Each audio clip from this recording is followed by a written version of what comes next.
بسم اللہ الرحمن الرحیم قال امیر المومنین علی بن ابی طالب علیہ السلام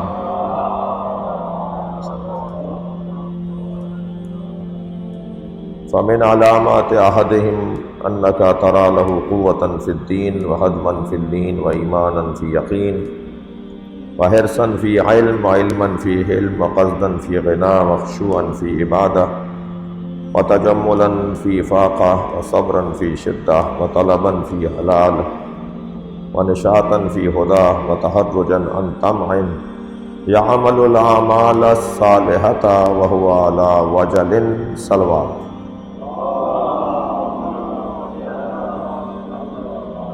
مولا علی علیہ السلام جو متقین کی صفات بیان فرما رہے ہیں، ان میں آج کی جس صفت پر ہمیں غور کرنا ہے وہ ہے یعمل الاعمال الصالحۃ وہو علی وجل۔ وہ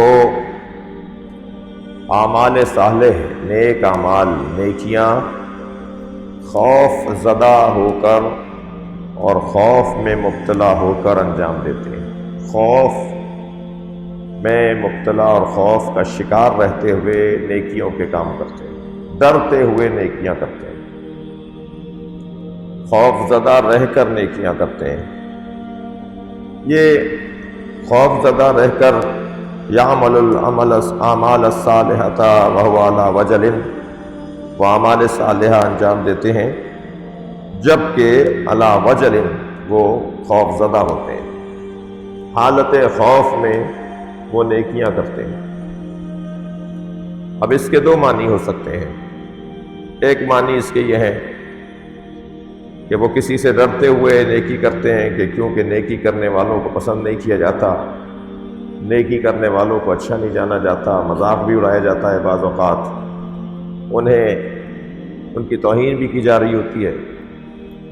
جیسے خواتین اگر باپردہ ہوں اور شادی ہال میں چلی جائیں تو باپردہ عورتوں کو ایسے دیکھا جا رہا ہوتا ہے جیسے گناہ یہ کر رہی ہیں جو پردہ کر کے آئی ہیں، جبکہ کام برعکس ہے، بات الٹی ہے۔ جو پردہ نہیں کر کے آئیں، یعنی اچھا چلیں اگر صرف عورتیں ہیں تو پردے کی بات بھی گنجائش پہ نکلے گی کہ جہاں پابندی لگا دی گئی ہو کہ کوئی مرد نہیں گزرے گا، کوئی نامحرم نہیں گزرے گا، اور اس ایریے کو خواتین کے لیے مخصوص کیا جائے اور اس پہ سختی سے عمل بھی ہو تو ٹھیک ہے، وہاں پردہ نہ کریں، کیونکہ جس سے پردہ کرنا ہے اس کو تو آنا ہی نہیں ہے۔ وہ یہ ایسا ہوتا ہے بعض شادیوں میں، دیندار گھرانوں میں، شریعت کے پابند گھرانوں میں خواتین کی خواہش ہوتی ہے کہ جی ہم بننا سنورنا چاہتے ہیں اور فاخرہ اور زیبا لباس پہننا چاہتے ہیں، زیورات پہننا چاہتے ہیں اور میک اپ کرنا چاہتے ہیں، اور مثلا اپنے آپ کو سجانا چاہتے ہیں۔ ادھر نامحرموں کا گزر ہے تو اس سجانے پہننے کا فائدہ کیا ہے؟ تو پھر دیندار گھروں میں سختی کی جاتی ہے کہ وہ خواتین ویٹر ہی کام کر رہی ہوتی ہیں، خواتین ہی ہوتی ہیں جو کھلانے پلانے اور انتظامات کے کام کر رہی ہوتی ہیں۔ لیکن جہاں پتہ ہو، گمان بھی نہیں، اکثریت یقین کی کیفیت ہوتی ہے کہ یہاں نامحرم کا گزر ہے، اور گھر کے مرد تو ایسے جا رہے ہوتے ہیں جیسے وہ دوسری عورتیں بھی انہی کی عورتیں، اور باقاعدہ بعد میں پھر تبصرے بھی ہو رہے ہوتے ہیں، فلاں نے کیا پہنا ہوا تھا اور فلاں کی بیوی اور یہ وہ۔ بہرحال وہاں اگر کوئی با حجاب خاتون آ جائے، اسکارف باندھی ہوئی، مثال مکمل حجاب اسلامی میں، تو سب اسے ایسے دیکھ رہے ہوتے ہیں جیسے گناہ یہ کر رہی ہے، الٹا ہو رہا ہوتا ہے قصہ۔ ایک تو یہ مثال ہے، اور اسی طرح اور مثالیں بھی ہیں۔ مثال کے طور پر اگر آپ نے کہیں سارے بیٹھے ہوئے مذاق اور ہنسی مذاق ہو رہا ہے اور تفریح ہو رہی ہے اور نماز کا وقت ہو گیا، اور کسی نے وہاں یہ ڈرتے ہوئے کہ انہیں کہوں گا تو یہ تو میرے منہ کو آئیں گے، خود اپنا وضو کیا اور ایک کونے میں جا کے جانماز لگا کے کھڑا ہو گیا، تو ایسا اس کا مذاق بنایا جاتا ہے، ایسا اس کے ساتھ کیا جاتا ہے کہ ایسا لگتا ہے کہ گویا نماز پڑھنے والا گناہ کر رہا ہے، اور جو نماز نہیں پڑھ رہے وہ سارے نیکوکار ہیں اور سارے متقی ہیں، اور وہ بیچارہ اجنبی ہو رہا ہوتا ہے، وہ ڈر رہا ہوتا ہے۔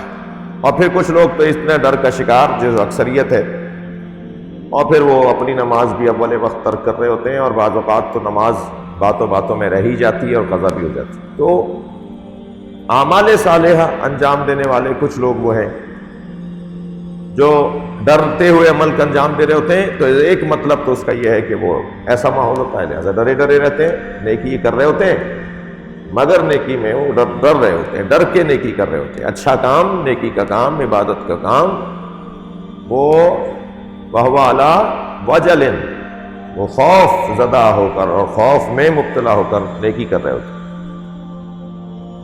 یہ ایک معنی ہے۔ ایک معنی اور بھی ہے اس کے، اور وہ زیادہ بہتر اور صحیح معنی ہے، اور وہ یہ ہے کہ یہ نیک عمل انجام دینے والا خود اپنے عمل سے ڈر رہا ہوتا ہے کہ کہیں اس میں شرک، کہیں اس میں ریاکاری، کہیں اس میں دکھاوا اور بناوٹ آخر تک اینڈ میں آ کر وہ خراب نہ کر دے کام۔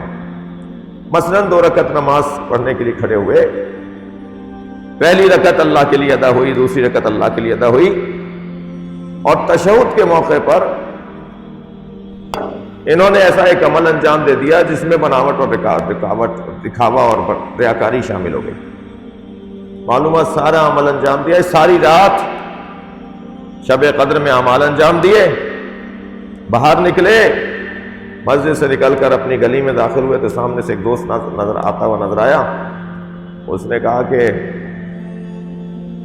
آج شب قدر تھی، تم یہاں گھوم رہے ہو؟ اب ایک مرتبہ شیطان نے چٹکی بھری کہ بتاؤ بھائی، پوری جوشن کبیر پڑھی ہے اور 100 رکعت نماز بھی پڑھی ہے، اور بتاؤں کیا پڑھ کر آیا ہوں؟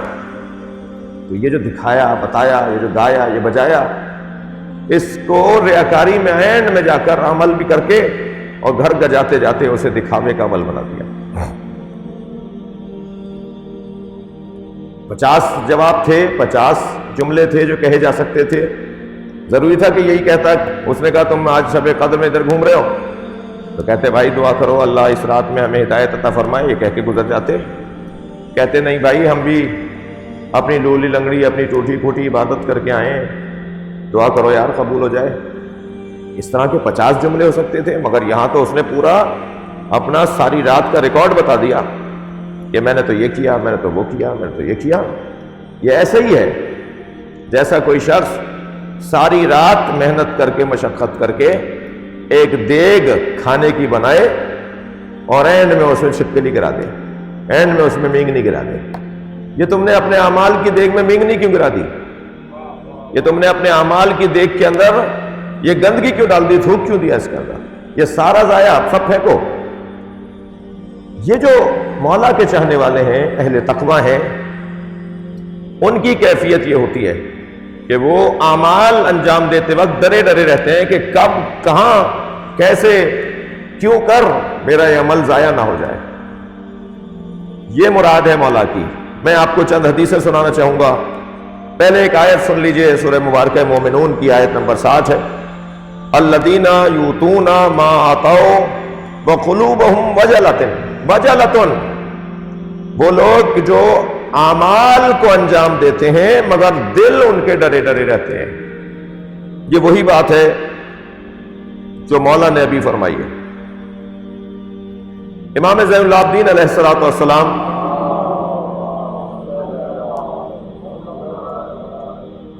احرام باندھ کر میقات کبیر سے، بڑے میقات سے احرام باندھ کر مکے کی طرف تشریف فرما ہے۔ گھوڑے پر بیٹھے ہوئے ہیں حضرت احرام باندھ کر، اور مکے کی طرف روانہ ہوتے ہوئے تلبیہ پڑھ رہے ہیں، لبیک اللہم لبیک لبیک لا شریک لک لبیک ان الحمد ونعمت لک والملک لا شریک لک لبیک۔ یہ بار بار حکم ہے کہ حاجی جب احرام باندھ کے مکے کی طرف جائے تو اسے تلبیہ اپنی زبان پر جاری کرنا ہوگا، 1000 دفعہ، 2000 دفعہ، جتنا کر سکتا ہے کرے۔ ایک مرتبہ امام نے رونا شروع کیا، روتے روتے روئے اتنا زیادہ کہ غش آ گیا امام کو سواری پر، یعنی اتنا مضطرب تھے گریہ ازاری میں کہ آپ کو آپ کے چاہنے والوں نے سنبھالا۔ کچھ دیر کے بعد جب اس کیفیت سے حضرت باہر آئے تو حضرت سے پوچھا کہ مولا یہ کیا ہوا تھا، آپ اتنا کیوں رو رہے ہیں، آپ کو یہ غش کیسے آ گیا؟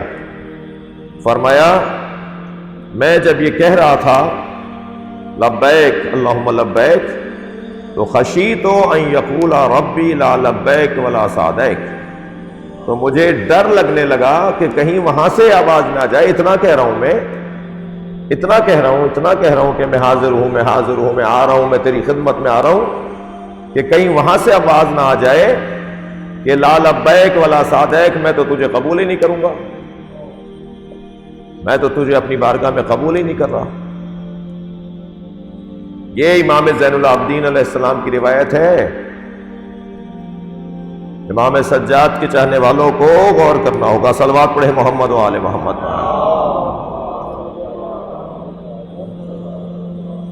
اسی طرح شداد ابن اویس رضی اللہ تعالی عنہ صحابی پیغمبر ہیں، وہ کہتے ہیں کہ میں سرکار کی خدمت میں تھا کہ نبی کو روتے ہوئے دیکھا، جب آپ کا گریہ بڑھا تو میں نے فرمایا ما یبکیک یا رسول اللہ، اے اللہ کے رسول آپ کو کس چیز نے رلایا ہے، کیوں آپ رو رہے ہیں؟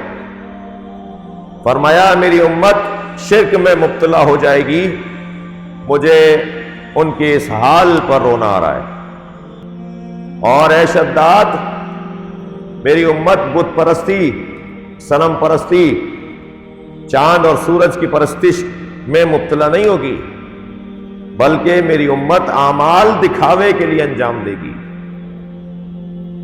وہ اعمال انجام دیں گے، نیکیاں کریں گے، مگر پہلے سے ہی نیت یہ ہوگی کہ کسی طرح رپورٹنگ ہو جائے۔ ایک محاورہ بہت عرصے سے بولا جاتا تھا، وہ محاورہ بھی ترک ہو رہا ہے، اس کی جگہ ایک اور محاورہ آنے والا ہے۔ وہ محاورہ بولا جاتا تھا نیکی کر کنویں میں ڈال، اب ایک محاورہ آنے والا ہے نیکی کر میڈیا میں ڈال، social media, YouTube channel, Facebook, T V channel, جب تک نیکیاں کر کے میری تصویر نہیں چھپے، دنیا جہان کو پتہ نہ چلے کہ میں نے راشن بانٹا ہے، میں نے بچوں کو فیسیں دی ہیں، میں نے مثال کے طور پر مسجد میں فلاں لوہا سریا ڈلوایا ہے، اور اللہ ہم پہ رحم کر ایک صلوات پڑھے محمد والے۔ بس ایک روایت اور سن لیجئے، طے یہی ہے کہ بہت لمبی گفتگو نہیں کرنی مجھے۔ امام جعفر صادق علیہ السلام روایت کرتے ہیں کہ حضرت داؤد نے ساری رات زبور کی تلاوت کی۔ داؤد علیہ السلام کا لہن مشہور ہے، لہن داؤدی، بڑے خوش لہن تھے حضرت داؤد۔ جب آپ تلاوت کرتے تھے تو پرندے رک جاتے تھے سننے کے لیے، جب آپ تلاوت کرتے تھے اگر کسی دریا سمندر کے کنارے تو مچھلیاں آ کر قریب آ جاتی تھی سننے کے لیے۔ اور انسان حضرت داؤد کا لہن ان کا ایک معجزہ تھا، ان کا گلا اتنا اچھا تھا۔ تو ساری رات زبور کی تلاوت کی لہن داؤدی میں، اور آخر شب ذہن میں خیال آیا کہ آج تو تم نے بہت اچھی تلاوت کی ہے اپنے آپ سے۔ یہ دکھاوے کی بات تو کتنی خطرناک ہے، یہ دکھاوے کی نہیں ہے، یہ تو اپنے اوپر دکھاوا ہے، یعنی خود پسندی جسے کہتے ہیں، عجب حدیث کی زبان میں اور روایات کی زبان میں جسے عجب کہتے ہیں، اپنے آپ کو پسند کرنا۔ تو فرمایا اپنے آپ سے کہنے لگے، سوچا کہ آج تو تم نے ساری رات اللہ کی کتاب کی تلاوت کی اور کیا خوب تلاوت کی ہے۔ تو اچانک مینڈک کی آواز آئی جو برابر والے تالاب میں بول رہا تھا، اور مینڈک آواز، امام جعفر صادق کا قول سنا رہا ہوں میں آپ کو، امام روایت کر رہے ہیں اس بات کو۔ اچانک مینڈک کی آواز آئی، اے داؤد ایک رات کی عبادت پر اتنے خوش ہو، میں اس تالاب میں 40 سال سے اللہ کا ذکر کر رہا ہوں، اور مجھے اللہ نے کہا ہے کہ داؤد کو یہ جملہ کہہ دو۔ صلوات پڑھے محمد والے۔